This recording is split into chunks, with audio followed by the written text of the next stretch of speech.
بسم اللہ الرحمن الرحیم۔ ناظرین کرام، ہمارے معاشرے میں حلالے کی موجودہ صورت اور مروجہ صورت یہ بالکل اسلام کے خلاف ہے، اس لیے کہ عرب کے معاشرے میں لوگ اپنی بیویوں کو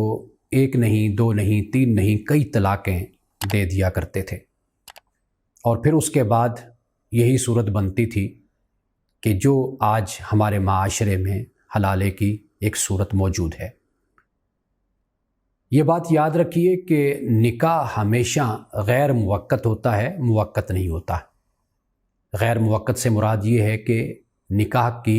کوئی مدت، کوئی لمٹ، کوئی وقت مقرر نہیں کیا جاتا۔ یعنی نکاح کا تصور یہ ہے کہ جب دو لوگ میاں بیوی بنتے ہیں، دو افراد، تو وہ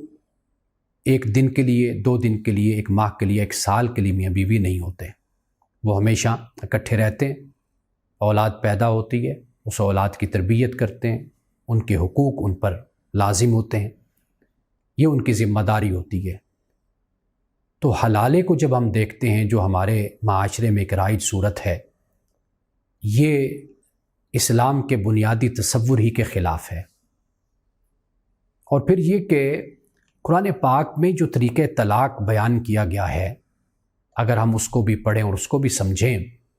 تو اس میں کبھی بھی یہ نوبت نہیں آتی کہ طلاق کے بعد انسان پچھتائے اور پشیمانی کا اظہار کرے، اس لیے کہ قرآن پاک نے جس طرح طریقہ طلاق کو بیان کیا ہے اس پر عمل کر کے کبھی بھی انسان پچھتاتا نہیں ہے۔ قرآن مجید کی جس آیت میں اس بات کو بیان کیا گیا ہے وہ فقط اتنی بات ہے کہ اللہ سبحانہ و تعالیٰ نے مرد کو خبردار کیا ہے کہ اب تم جو قدم اٹھاؤ گے، تیسری مرتبہ طلاق دو گے، تو اب یہ ذہن میں رکھ لو کہ اس کے بعد اس خاتون کے ساتھ تمہارا تعلق اور رجوع اب ممکن نہیں ہوگا۔ اللہ سبحانہ و تعالیٰ نے یہ ایک رکاوٹ کھڑی کی کہ یہ خاتون جب دوسرا نکاح کرے گی اور اتفاق سے اگر وہاں پر بھی وہ نہیں بستی یا وہاں پر بھی اس کی نہیں بنتی اور طلاق واقع ہو جاتی ہے تو پھر یہ تمہارے نکاح میں آ سکتی ہے۔ لیکن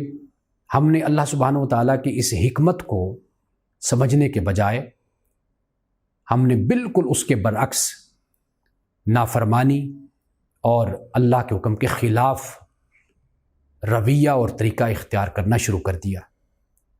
قرآن مجید کا مطالعہ کیجئے، پڑھیے، رسول اللہ صلی اللہ علیہ وسلم کی احادیث کا مطالعہ کیجئے تو آپ کو معلوم ہوگا کہ یہ جو ہمارے ہاں تصور موجود ہے حلالے کا، اور بدقسمتی سے بعض لوگ اس پر عمل بھی کرتے ہیں، یہ بالکل خلاف اسلام ہے